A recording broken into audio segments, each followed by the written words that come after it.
হরে কৃষ্ণা। তো চলে আসলাম একটা নতুন ভিডিও নিয়ে, আবার একটা নতুন অনুষ্ঠানে। তো চলো আমরা বার হয়ে পড়েছি। দেখো রাজা রেডি হয়ে গিয়েছে। এখানে পৌঁছে গিয়েছি, দেখছি এখানে প্রসাদ আছে খিচুড়ি আর আলুর তরকারি। তো এটা ছিল একটা থালি করার অনুষ্ঠান। তো ভগবানকে দর্শন করে নিলাম। এখানে উপস্থিত ছিল মায়াপুর থেকে শ্রীপাদ মঙ্গল গোবিন্দ প্রভু।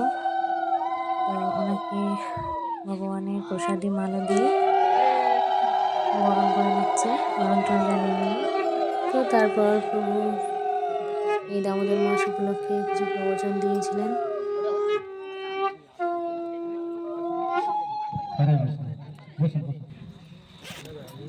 তো আজকে এটা তো আমরা জানি সবাই দামোদর মাস চলছে, হ্যাঁ কি না? প্রভু অ্যারেঞ্জ করে দেন আমাদের, ঠিক আছে?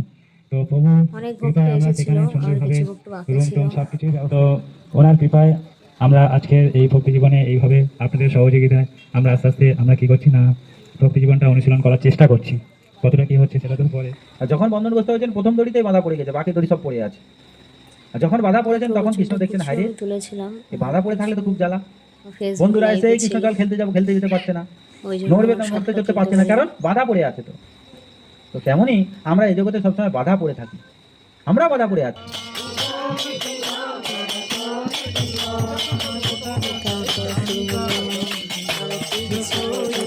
সাথে সাথে নৃত্য হয়েছিল।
Hare Ram, Hare Ram, Ram Ram, Hare Hare.